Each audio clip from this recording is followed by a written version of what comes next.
자, 이번 영상에서는 기업 가치 제고에 대한 약속을 지킬까 하는 내용으로 이야기를 좀 해볼까 하는데요. 불보듯 뻔하게 아마 투자자들이 전혀 관심 없는 그런 내용일 것 같습니다. 그런데 내용을 들여다보면 그러지 않을 수도 있다는 것을 느끼시지 않을까 하는 좀 생각이 들어요. 이게 중요하거든요. 그런데 다들 별로 관심이 없어요. 그럼 관심이 없으면 주가가 안 움직일까요? 절대 그렇지 않아요. 그래서 그러한 부분들을 이야기를 할까 합니다. 자, 기업 가치 제고 계획은 뭔지는 아실 거예요. 기업, 이제 우리 상당수의 종목군들이 저PBR이 되어 있고, 그래서 주주들에게 비판을 받고, 그래서 기업들이 이것을 회복하겠다 하면서 내놓은 게 바로 기업 가치 제고 계획이거든요. 그래서 이거를 하나씩 하나씩 뜯어보겠습니다. 자, 일단 이게 어떤 의미인지를 먼저, 그리고 배경이 무엇인지를 이해할 필요성이 있어요. 아시겠죠? 그래야 답이 나오거든요. 그냥 1 더하기 1은 2다라고 보면 안 돼요. 이 문제는.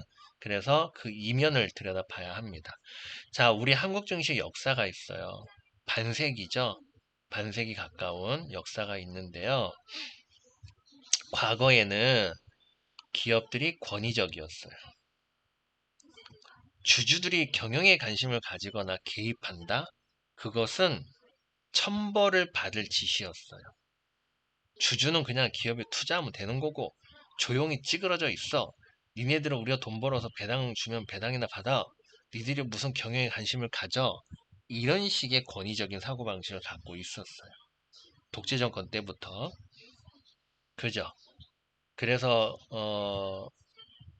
주주를 무시하는 기업들이 많았던 거죠. 그러는 가운데 외환위기가 터져요. 외환위기가 왜 터졌어요? 기업들이 방만경영에서 터진 거잖아요. 그래서 그때 당시에 이 원인이 주주가 주주 역할을 하지 못해서다. 견제 감시를 못해서 이 모양 이 꼴이 됐으니 주주들이 견제 감시를 해야 된다 그래가지고 이제 소액주주 운동이 일어나고 막 그랬던 거예요. 근데 문제는 뭐냐면 소액주주 운동이 일어나면서 했던 게 뭐냐면 얘네들이 권위적 집단이다 보니까 당연히 주주들도 강성일 수밖에 없는 그런 배경이 존재했어요. 그러다 보니까는 시작하자마자 뭘 했냐면 이사 해임 회계장부 열람으로 바로 가버린 겁니다. 과정도 없이. 그저 기업마다 형편은 죄다 다를 거잖아요. 몰랐고 모른 데다가 주주들이 피해를 너무 많이 받았고 그죠? 그런데 얘네들은 상당히 권위적이어서 대화를 하지 않고 이런 일들이 벌어진 거예요. 그래서 이제 초장부터 강성 주주로 간 겁니다. 근데 문제는 뭐냐면 이런 과정에서 부작용이 생기죠. 그죠? 부작용이 이제 기업도 나쁜 정도가 다 다르거든요. 조금 나쁜 기업에는 되게 억울한 거야, 이게. 그래서 이제 여론이 형성이 되고 그 여론 때문에 친기업 정책이라는 정책이 나오고 그래서 소액주주를 죽이기 하는 그런 문화가 팽창돼 버리고 이 과정들이 있어 왔고 이 과정을 이용해서 기업들이 또 나쁜 짓을 해버린 겁니다.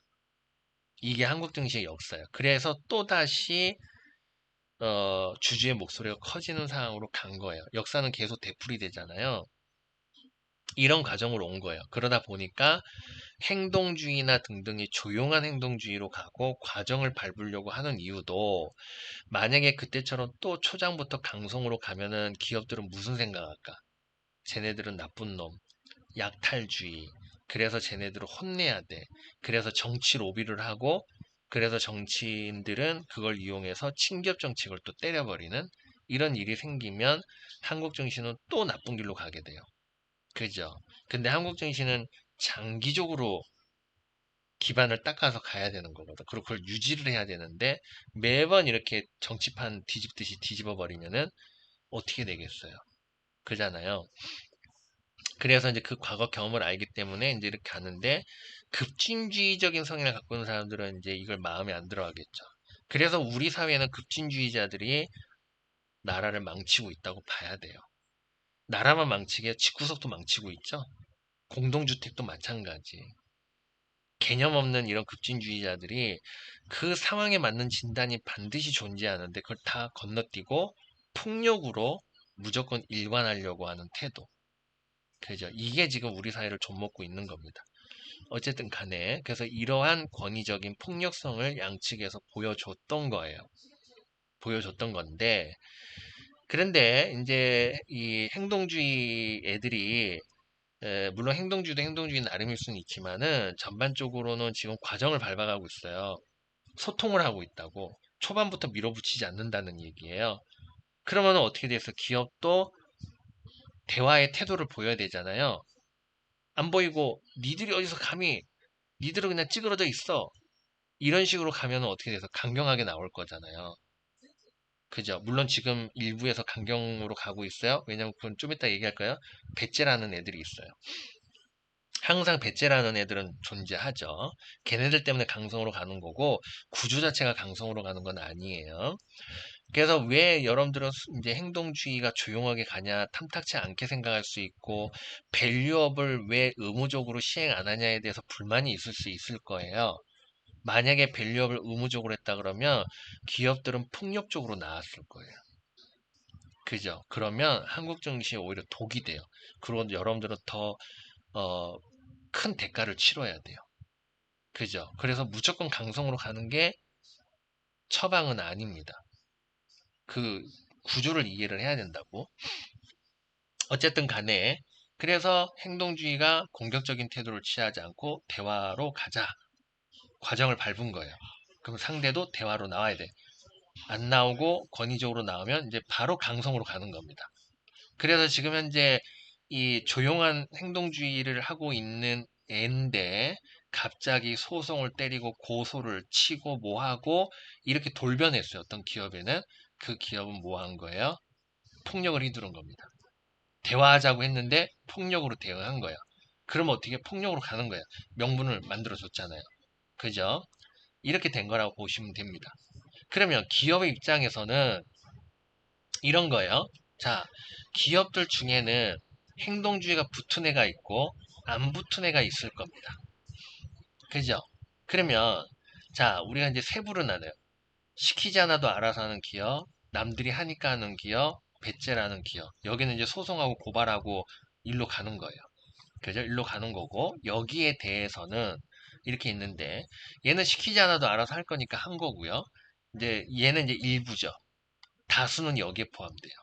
그죠? 다수는 여기 포함되는데 이들 중에서도 행동주의가 붙어가지고 이제 거기에 걸맞게 대응하는 기업도 있지만 행동주의가 붙지 않았는데도 하는 기업이 있을 거예요.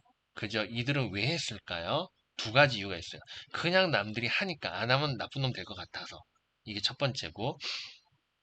두 번째는 남들 다 하는데 안 하면 행동주의가 붙어갖고 죽삽을 만들 수 있거든. 피곤하잖아. 그래서 아예 행동주의를 못 들어오게 막는 거예요. 이해되십니까? 요런 거. 그러니까 할 생각이 없는 거지. 할 생각이 없고 일단 입으로 떠드는 거야. 그죠? 우리 그런 거 있잖아요. 그 이성을 꼬실 때 나랑 결혼하면은 뭐 평생 물 안 묻히게 해주겠다, 뭐 행복하게 살게 해주겠다, 이러면서 이제 꼬시잖아요. 그리고 결혼하면 완전히 안면 몰수하고, 그죠? 배째라하고, 이런 사람도 있고, 그것 때문에 또 이혼하고 막 그러잖아요. 행복하지 않아서. 이제 이런 건데, 이게 뭐야, 말과 행동이 다르다, 이런 표현들을 쓰는 거죠. 그러니까 스스로 하는 사람은 말과 행동이 일치할 수밖에 없죠. 그러나 남들이 하니까 하는 기업들은 마지못해서 하는 거니까는 이제 말뿐인 경우가 있을 수 있는데 그런데 만약에 사회적 분위기가 말도 하고 행동도 따라가는 분위기라고 그러면 어느 정도는 따라오겠죠.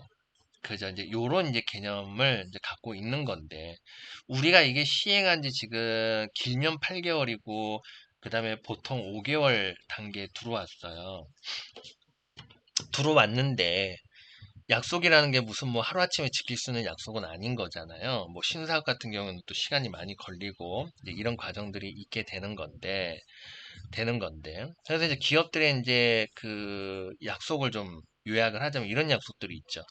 신사업, 그 다음에 이익 개선 또는 재무 개선, 그 다음에 배당 또는 자사주 소각. 그죠? 이게 지금 있는 거잖아요. 이 세 가지가 있는데, 그럼 하나씩 좀 들여다보면은, 자, 신사업 같은 경우에는 시간이 걸릴 수도 있고, 바로 될 수도 있고, 그렇습니다. 그죠? 근데, 뭐 예를 들어 볼게요. 어, 준비가 안 되어 있는 기업들은 오래 걸리겠죠? 물론 아닐 수도 있어요. 근데 일반적으로 생각할 때는 오래 걸릴 수 있어요. 그런데 준비가 되어 있다고 판단되는 기업은 금방 될 수 있죠. 예를 들어 볼게요. 삼원강제를 한번 예로 들어 볼게요. 얘 같은 경우에는 현대백화점의 계열사예요. 그죠? 현대백화점은 돈, 자본, 시스템, 인재, 아이디어가 있어요. 대기업이 갖고 있는 시스템이에요. 그죠? 이거를 갖고 있어요. 그 다음에 얘의 모회사는 또 공급업체는 대원강업이에요. 그죠? 지금은 매출의 한 70%, 이전에는 뭐 100%였겠죠?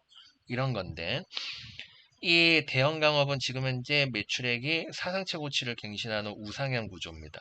보시면 위로 올라가죠? 올해도 사상 최고치의 실적과 이익을 냈어요. 올라가요. 뭘로 인해서 신사업에 의해서. 신사업이 뭐냐? 전기자동차의 모터입니다. 모터의 부분품. 이제 완성품까지 간다고 해요. 부분품이에요. 근데 이 부분품은 철강 소재로 되어 있어요. 그죠? 삼원강제는 철강의 소재 업체예요. 근데 철강에는 그 우리가 이제 뭐 가전용이니 또는 뭐 건설용이니 이렇게 나눠지잖아요. 그죠? 어떤 식으로 분류가 되냐면 원형이냐, 네모냐, 판재냐, 그리고 가공 방식, 열연이냐, 압연이냐, 냉연이냐, 그죠? 뭐 단조냐, 뭐 이런 식으로 가공 방식에 의해서 이제 고객층이 나눠져요. 소재 자체가 막 저기한 게 아니고 소재 해봐야 비금속, 금속 이렇게 나눠진단 말이에요. 아시겠죠? 그러니까 가공에 의한 부분이니까 우리가 컨베어 벨트 안에서 이제 각종의 이제 가공 기계들이 있으니까 이 가공만 기계만 바꿔내면 돼요. 그죠? 근데 얘는 냉연도 하고 열연도 해요. 그죠? 그러니까 얼마든지 고객처가 있으면 가는 거예요. 그래서 얘네들이 최근에 건설업에 들어가는 옹벽, 보강제를 신규 사업으로 내걸었잖아요. 물론 지금은 어떤 상태인지 모르겠지만. 그러니까 이게 뭐냐면 신규 사업을 못 하는 게 아니죠. 하려고 마음 먹으면 얼마든지 치고 들어갈 수 있다는 거예요. 이해되셨습니까? 그래서 얘네들한테는 영업력이 중요한 거지 그 제품의 개발이나 가공에 대한 과정은 별로 중요치 않다고 보는 게 이치에 맞죠. 그렇지 않습니까? 그러니까 이런 기업은 얼마든지 신규 사업 진출하는데 빠른 속도를 가질 수 있어요. 그죠? 그러나 이제 우리는 그냥 일반적으로 뭐 그게 뭐 쉽게 되느냐 이런 논조로 그냥 오래 걸릴 것이다 뭐 이렇게 좀 얘기는 하겠지만은 이 역시도 기업마다 좀 평가는 다르지만 그럼에도 불구하고 우리는 일반적으로 시간이 좀 오래 걸려 이렇게 인식하는 거죠. 근데 꼭 그렇진 않다는 거. 어쨌든 그래서 신사업 부분이 있는데 시간이 좀 걸릴 거라고 보면 그죠? 그래서 투자자들이 아직 여기에 인식을 못하는 부분이 있을 수 있는 거겠죠. 그 다음에는 뭐가 있냐면 이익 개선. 이것도 쉬우면서도 어려운 게 이익 개선이에요. 지금 시간상 생략할게요. 그래서 그렇고 그 다음에 이제 나머지는 자사주 소각, 그 다음에 배당 여부인데요. 요거는 즉각적으로 하려고 하면 얼마든지 할 수 있는 것들이에요. 그죠? 그래서 여느 것 중에서 가장 이행이 있냐 없냐를 판단하는 기준은 바로 자사주 소각 또는 배당 확대 이 부분일 겁니다. 맞습니까? 그래서 요걸 중점적으로 좀 얘기를 해보면 이렇습니다. 그래서 이제 곁들여서 종합적으로 설명을 할 거예요. 종합적으로 설명할 건데 일단 이익 개선 여부는요. 제가 지금까지 기업 분석을 했지만 이게 쉬우면서도 어려운 거예요. 그러니까 이 약속을 지킨 기업은 내가 많이 못 봤어요. 많이 못 봤어요. 아시겠죠? 그래서 요건 좀 배제할 겁니다. 요거는 배제할 거고요. 요 두 가지를 접목해서 좀 봐야 되는 부분이에요. 자, 봅시다. 현재 중소형주들은 주가가 계속 빠져서 저PBR 상태입니다. 그래서 시총이 지금 되게 낮아요. 그죠? 낮은데 이제 샘플로 좀 볼게요. 자, 샘플로 보시면은 이제 FNF를 좀 볼게요. 얘 시총이 얼마입니까? 시총이 5,400억이에요. 맞습니까? 그냥 계산하기 쉽게 5천억이라고 할게요. 그죠? 이해하기 쉽게 개념만 이해하면 되는 거니까 5천억입니다. 그런데 얘의 이익은 보시면은 지금 3,600억 정도 되는데 지금 올해 실적 개선이 지금 되고 있는 구조입니다. 그죠? 실적 개선이 되고 있는 구조예요. 맞습니까?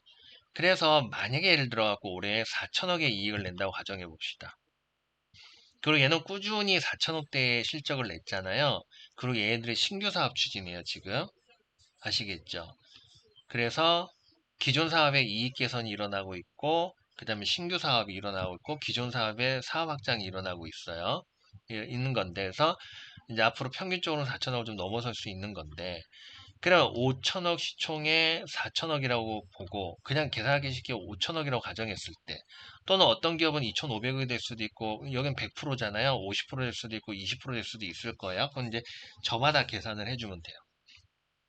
자, 이런 건데 그래서 이렇게 이익을 내는데 과거에는 배당이 액면가 배당이었어요. 아시겠죠? 회사가 돈을 많이 벌든 그딴 건 중요치 않아. 그냥 액면가가 500원인데 액면가의 10%를 배당했다 그러면 그냥 계속 50원 하는 겁니다. 이건 뭐야? 배당을 안 하는 거죠. 그죠? 그렇게 계산을 했더니 이게 뭐 3% 이런 거예요. 이게 어떻게 배당한 거야? 안 한 거지. 여지껏 안 한 거예요, 배당을. 과거에는. 그죠? 그러니까 이제 투자자들이 투기화가 된 거예요. 이해되셨죠? 그래서 이런 이제 문화를 가지다가 이제 기업들이 이런저런 이유로 해가지고 이익 배당으로 전환한 게 한 2009년도 어떤 사건이 있었어요. 생략. 사건에 의해서 이제 점진적으로 기업들이 이익 배당으로 바꾸기 시작했어요. 그래서 이제 한 80% 정도는 이익 배당으로 보고 있습니다. 이건 정확하진 않지만 근데 대략 그렇다고 생각하고 있어요. 그래서 이제 이런 과정이 있었어요. 근데 이익 배당을 해도 문제는 이익 성향이 배당 성향이 낮아요. 이를테면 전체 이익의 10%, 20% 이렇게 되는 거예요. 이것도 적다고 하는 거죠. 그래서 지금 이제 최대로 나온 게 50%입니다. 자, 요런 건데. 그러면 예를 들어서 기업이 50%의 이익 배당을 하겠다고 그러면 어떤 사태가 벌어질까요? 자, 예를 들어서 현재 기업이 3개년 정체 이후에 다시 재공지 이렇게 된 거예요. 그러니까 미래를 약속할 수는 없잖아요. 근데 이제 3년의 이익은 보이니까 그래서 이제 약속을 한 건데 이제 최저 얼마, 최대 얼마 이렇게 이제 된 겁니다. 이익이 안 나면 최소 얼마, 이익이 나면 최대 얼마 이렇게 된 거예요. 그게 이제 어떤 기업은 많은 기업은 50%, 40% 이럽니다. 그거는 그 비율에 만큼 계산을 해주면 돼요. 이런 건데 그럼 예를 들어서 50%로 놓고 봤을 때 자, 시총은 5천억인데, 만약에 이게 4천억에 50%하면 2천억을 배당하는 거잖아요. 그러면 3년 차가 되면 어떻게 돼요? 100%가 좀 넘어가죠. 그죠? 이익, 매출 이익 증가가 없다는 전제 조건에서 현수준만 유지하는 상황에서 놓고 보면 2년 몇 년 또는 3년 정도면은 원금 회수가 되죠. 근데 여기에 매출 이익 성장이 따라오게 되면은 이 기간은 짧아져요. 무슨 말인지 이해되시죠? 자, 과거에는 배당을 주지 않았으니까 얘가 1억을 벌든 1천억을 벌든 1,000조를 벌든 주주에게는 돈이 떨어지지 않았던 시대와 지금은 돈이 떨어진단 말이에요. 그러면은 주주에게 배당을 안 하는 시대에는 추구나 사나 주가가 올라야만 수익이 나는 구조예요. 그러니까 투자자들이 투기적으로 갈 수밖에 없어요. 뭐 중장기적으로 뭐 5년, 10년 내에 뭐 주가가 오를 수 있어. 투자 안 한다고 거기다가. 어디다 투자해? 지금 주가가 움직이는데. 그래서 지금 이 삼성전자니 뭐니 여기에 미친 듯이 열광을 하는 이유도 거기에 있을 거라고 봐요. 그죠? 그러니까는 이 우리 한국 증시가 상당히 투기적이에요. 그 투기적인 데는 분명히 원인은 있었다는 거예요. 무조건 투기적이진 않았을 거라고. 근데 인간은 투기적이죠. 그걸 조장한 거죠. 그죠? 사회적 배경이. 그런데 현재 이 사회적 배경이 이런저런 이유로 좀 바뀌고 있단 말이에요. 그잖아요. 바뀌고 있어요. 과거에는 인수합병? 이거는 불법, 아주 그 비판적인 요소였어요. 근데 요즘에는 인수합병에 대해서 과거에 비해서 막 이렇게 난리치진 않죠. 옛날에는 뭐 누가 인수합병 한다 그러면은 적대적 인수합병 한다 그러면은 아주 어? 우리 막 요즘에 친일 하면은 막 이렇게 뉴스 나잖아요. 사회가 들끓잖아요. 그런 식으로 사회가 들끓었다고. 그런데 요 근래에 어떤 기업이 마트를 먹었잖아요. 그죠? 거기에 대한 약간의 비판은 있지만 그냥 막 이구동성으로 막 언론에 퍼제 끼고 쟤네들은 쓰레기다, 쟤네들은 한국에서 추방해야 된다 막 이러면서 막 들끓지 않잖아요. 그죠? 과거에는 들끓었다고. 왜 안 들끓어요? 기업 오너들이 주주들을 개무시하고 등쳐먹고 이랬으니까. 그래서 주주들은 영웅으로 보는 거지. 물론 이제 결과가 나빠서 그런 거긴 하지만은 분명한 시대적인 차이가 있는 거예요. 그러니까 기업들도 그걸 안단 말이야. 지들이 무슨 나쁜 짓을 했는지는 양심이 있으니까 물론 모르는 기업도 있겠지만은 그래서 그 양심을 아는 기업들은 어떻게 해요? 쇼라도 하자. 그래서 이제 어, 가치 재고를 던진 기업도 있겠지. 그죠? 덤비지 못하게 하려고. 근데 이것 갖고도 안 되면 이제 행동을 해야 되는 사태가 벌어지긴 하겠지만은 이게 이제 하나의 사회적 배경이란 말이에요. 그러면 예를 들어서 2, 3년 내에 이 배당 환원으로 또 이게 자사주 소각하게 되면 어떻게 돼요?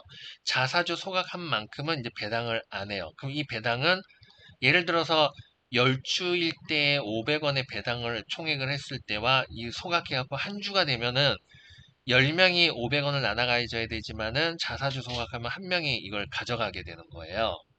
그죠? 그러니까 자사주 소각도 배당 수익에 영향을 줘요. 근데 안 그럴 수도 있어요. 시간 없으니까 생략. 그러나 논리적으로는 그래요. 이제 이런 건데, 그래서 이렇게 돼가지고 2, 3년 내에 만약에 원금을 회수할 수 있다. 이거는 거의 확실하죠. 그죠? 그리고 최소 배당이 있어요. 최소 배당을 계산해서 원금 회수 기간이 나오죠. 뭐 3년을 보장하겠다. 지금 이러고 있으니까. 그죠? 그럼 최소 최대가 나온단 말이에요. 이거는 실현성이 높은 이익이죠. 그런데 현재 삼전리수처럼 지금 주가가 이렇게 올라와 있는 상태에서 PBR이 10배니 뭐 20배니 30배니 하는 종목도 있어요. 이런 상태에서 이 기업이 앞으로 무조건 대박 칠 거다. 그러므로 뭐 당장 막 주가가 막 10배도 갈 수 있다. 막 이렇게 얘기하는 거는 이거는 확정적 이익이 아니라 그냥 미래에 대한 추상적 이익이에요. 그죠? 엄연한 차이가 있어요. 그러면 여러분들은 어디에 투자할까요? 이걸 물으면 제가 물어봤잖아요. 몇십 명한테 물어봤어요. 보는 사람마다 족족 물어봤다고. 그러면 갈려요. 어떤 사람은 당연히 이거 사는 게 맞지. 근데 어떤 사람은 이거 사야지. 주가가 오르고 있는데 얘는 주가가 안 오르잖아. 이거야. 그러니까 이 사람은 뭐냐면 배당이고 뭐 전혀 관심이 없어요. 그냥 주가 상승에 대한 수익만 생각하는 거야. 그죠? 그러고 배당을 1년을 기다려야 돼. 물론 하루만 보유해도 돈을 타지만. 근데 얘는 어쨌든 주가가 막 움직이잖아. 심지어는 이 종목이 주가가 많이 안 가도 돼. 계속 이렇게 돼도 돼. 여기서 치고받고 치고받고 해서 돈 벌겠다는 뜻이에요. 그죠? 이런 투자자들은 예를 들어서 심지어는 얘가 시총이 100원인데 10,000원을 배당해 준대. 관심을 안 가질걸요? 그죠? 여기에 목숨 걸 거야. 그러다가 얘가 주가가 미친 듯이 오르고 얘가 주가가 퍼지면 여기로 덤벼들 거예요. 그죠? 이걸 뭐라 그래? 투기론이라고 합니다. 사람들 중에는 학습이 되지 않아서 투기에 몰입되어 있는 사람이 있고 학습이 돼도 학습이 안 되는 그런 투기꾼들이 있어요. 시장에는. 아시겠죠? 그래서 이렇게 이제 나누게 되는데 어쨌든 간에 다양한 사람이 있는 겁니다.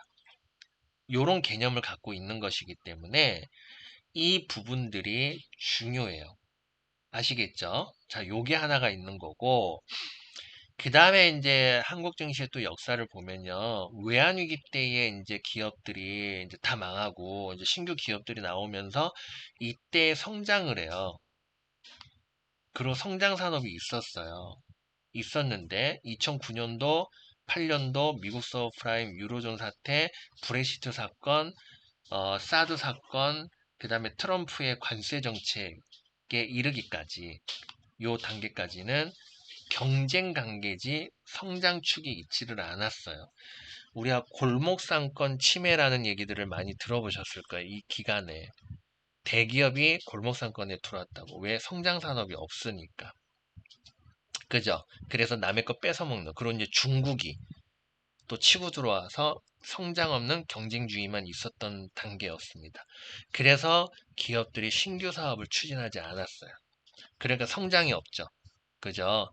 그러니까 이제 외면 받은 부분도 없지 않아 있어요. 아시겠죠? 그랬는데 2017년도 전후로 해서 스타트업들이 고개를 들기 시작해요.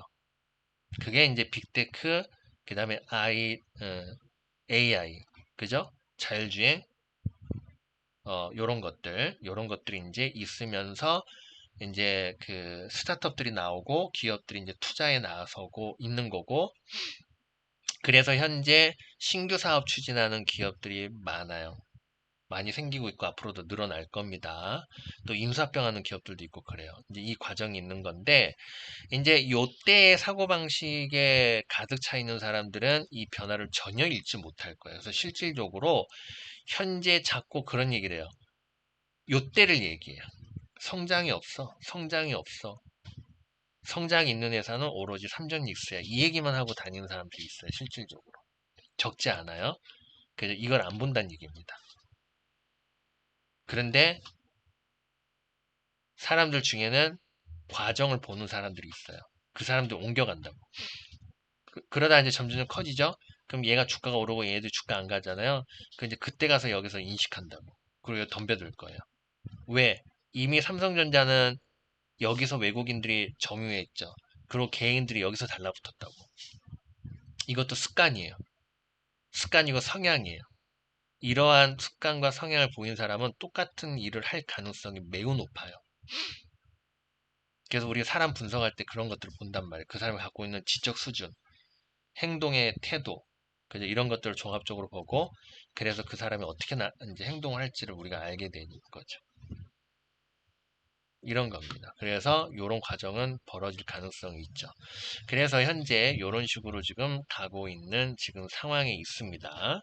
그래서 먼저 인식한 사람들이 달라붙기 시작할 거예요. 그런 이제 단계적으로 가는 거니까 지금은 그런 과정에 있는 겁니다. 그래서 이런 내용들이 중요하지 않는 게 아니에요. 아무리 이제 로이가 50% 성장을 가지고 로이의 성장이 10% 가지니 50%가 무조건이다라고 얘기할 수 있지만 PBR이 10배, 10배니 20배니 하는 기업과 PBR이 0.1배 있느니 했을 때 우리가 뭐 10년, 100년 투자하는 사람은 없어요. 물려서 그렇게 투자하는 거지. 그잖아요. 저는 지금까지 30년 동안 정말 많은 사람들 봤지만 그 신념적으로 철학적으로, 행동적으로, 그죠? 중장기 투자하는 사람을 본 적이 없어요, 저는요. 말은 그럴듯해요. 근데 보면 물려서 가는 겁니다. 솔직히 얘기해서. 그죠? 저 역시도 마찬가지겠죠? 다들 단기간 내에 돈 벌고 싶은 거는 인지상정이에요. 근데 그게 안 되니까. 현실적으로 안 되니까 이제 중장기를 선택한 거지. 당장 떼돈 벌 수 있다 그러면 왜 중장기 투자를 합니까? 그건 바보지. 그렇지 않겠어요? 그래서 이제 이런 부분을 놓고 보면 그렇다. 그죠? 그래서 그게 작동이 되고 있는 거고 실질적으로 결과값으로 나오고 있는 거겠죠. 그래서 이제 이런 부분이니까 요거를 좀 생각을 해볼 필요성이 있겠다. 이렇게 좀 보여집니다. 근데 이제 여기에 이제 한국 증시는 또 그런 게 있죠. 외국인이 주도권을 갖고 있고 개인 투자자들이 또 이렇게 만들어 놓은 밥상에 숟가락 대려고 하는 나쁜 습성들이 있다 보니까 끌려다니죠. 그죠? 그래서 주도권은 외국인이 쥐고 있는 상태거든요. 근데 외국인 입장에서 한번 생각해 보세요. 수천조를 삼전립수를 갖고 있는데 이런 상태에서 들고 있지 않은 중소형주를 일제에 가면은 낙동강 오리알 신세 되잖아요. 주도권도 뺏겨버리고 어떻게 해서든 지어 누르려고 하고 어떻게 해서든 얘네들 이쁘게 꾸며서 개인들한테 떠넘길 생각만 하고 있는 게 지금 현재 현실인 거고 우리는 알만한 사람들은 다 알고 있는 거고 그죠? 그럼 우리가 이거를 바꿔야 되는데 투자자들이 바꿀 생각을 하지 않아요. 그죠? 주도권을 우리가 갖고 오는 거 엄청 쉬워요. 판을 바꾸면 됩니다. 그죠? 일제히 중소형주 끌어올리고 그거 갖고 시장을 돌려버리면은 외국인은 당할 수밖에 없거든. 그걸 안 해요. 왜? 각계 전투니까. 그죠? 외국인들은 단합도 하잖아요. 단합하는데 개인들은 그게 안 되니까. 그래서 이제 뭐 그런 부분도 없지 않아 있겠지만은 그래요. 그래서 그런데 이제 지금 외국인들이 또 많이 팔았죠. 얼마나 더 팔런지는 모르겠지만. 그래서 요런 지금 단계에 있으니까 요런 것들을 고려하면 현재 어느 위치에 지금 들어와 있는지 좀 추정해 볼 수 있는 부분이 좀 되기도 합니다. 그래서 이렇게 좀 봐야 되는데 우리가 이제 수적으로 남들이 하니까 한다 하는 기업이 더 많아요. 수적으로는. 그죠? 그런데 이게 초기 단계거든. 그죠? 그리고 말만 오고 가는 단계야. 자사주 소각 배당 확대를 약속한 기업들이 있지만 이게 눈으로 확인하는 단계는 올 연말 내년 초거든요. 그죠? 그리고 자사주 소각을 할 때도 이왕이면은 뭐 미리 하는 기업도 있을 수 있지만은 그 의무 기간이 있잖아요. 거기에 턱걸이로 하려고 하는 기업들도 있거든. 또 그때 가면 세상이 어떻게 바뀔지 모르니까. 그래서 그런 기업도 있겠죠. 아, 지금은 어쩔 수 없이 자사주 소각을 해야 되는데 야, 그때 가서 또 뭐 레임도 걸리고 뭐 걸릴 수도 있잖아. 그죠? 이런 꼼수 치는 기업들은 이제 그 의무기간 문턱 앞에서 하려고 하겠지. 그죠? 근데 그때는 이제 울며겨자먹기로 이제 나중에 하게 될 거고, 뭐 하게 될 텐데. 하여튼 그렇다, 이런 거고요. 그런데 이제 지금 우리가 저는 이제 그래요. 행동주의는 어쩔 수 없이 과격하게 가야 돼요. 왜냐하면 지금 기업들의 행태들을 보면 매를 벌고 있거든. 그죠? 매를 벌고 있기 때문에 혼 좀 나야 돼요, 사실상은. 우리가 재라고 그러잖아요, 재값. 제값을 치러야 된다고. 그 정도로 나쁜 짓을 많이 했단 말이에요, 기업들이. 그랬기 때문에 제값을 치러야 된다고 보면 좀 강경한 행동주의가 있어야 된다. 하지만 거기에는 명분이 분명히 필요로 하죠. 명분도 없이 강경하게 할 수는 없는 거거든요. 그러나 강경하게 했으면 하는 바람이지만 또 그러면 안 되잖아요. 그래서 또 양면서 어쨌든 증시를 위해서는 좀 강경할 필요성은 있다고 보기는 해요. 그런데 이제 그동안 강경한 목소리가 없었거든요. 조용한 행동주의였는데, 최근에 이제 뭐, 이사 해임 청구, 회계장부 열람, 그 다음에 소송전, 이런 얘기들이 나오고 있거든요. 이게, 물론 이제 그 베테랑 기업일 거예요. 불보도 뻔합니다. 얘네들이 급변한 게 아닐 거예요. 원칙이 있을 겁니다. 근데 그 원칙을 위반하는 기업에 이제 가하는 행동일 텐데, 이게 필요한 이유가 뭐냐면, 긴장감. 그죠? 이것이 어, 눈치만 보고 있는 기업들에게 좀 촉매제가 될 수 있는가 여부. 물론 그래도 뭐 배째라는 기업도 있을 수 있겠죠.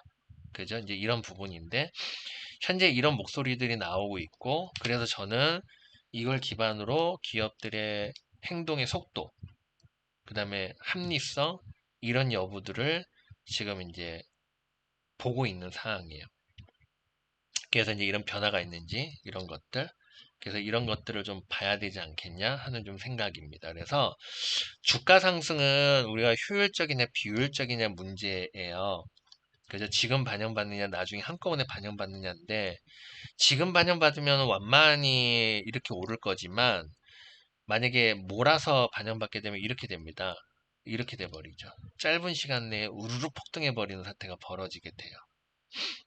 그럼 이제 여러분들 여기서 잡아버리는 사태가 벌어지겠죠.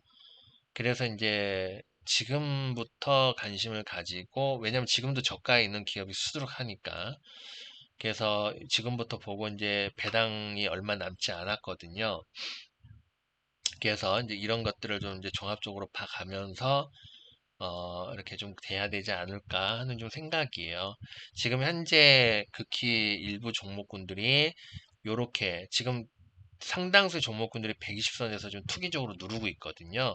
그런 가운데에 소수 기업이 요렇게 거래 급등 치면서 지금 현재 돌파하고 있는 상황이에요.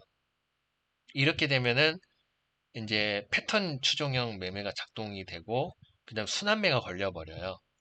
그죠? 그럼 이제 다른 종목이 이제 뒤에서 토끼와 거북이식으로 치고 들어올 수 있는 이제 압력이 생기게 되거든요. 그래가지고 이제 소수의 종목에서는 지금 상방으로 가고 다수는 지금 아래쪽으로 눌려 있는 그런 상황이기는 합니다. 그리고 심지어는 부실 기업들이 오히려 더 강한 모멘텀을 보여줘요. 물론 테마 기질이 있고, 물론 얘는 테마가 아니지만, 얘는 지금 뭐, 그죠? 막 상한가 쭉쭉 때리고 또 상한가 때려갖고 고가를 갱신하는데, 얘는 이제 장기 적자 기업의 자본 잠식형 종목이잖아요. 근데 오히려 이런 종목군들이 더 잘 가. 그죠? 근데 여기서 이제 돈 번 사람들은 이제 다른 데로 순환매가 돌릴 텐데, 여기 있는 애들이 고가 매수, 저가 매도가 아니거든요.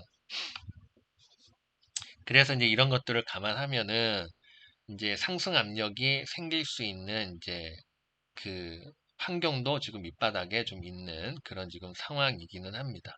그래서 다음 주에 또 추가 연결고리 이런 것도 좀 봐야 하고 하는 상황이어서요. 요것들을 좀 주목해야 되겠다라는 생각이 좀 들기도 합니다.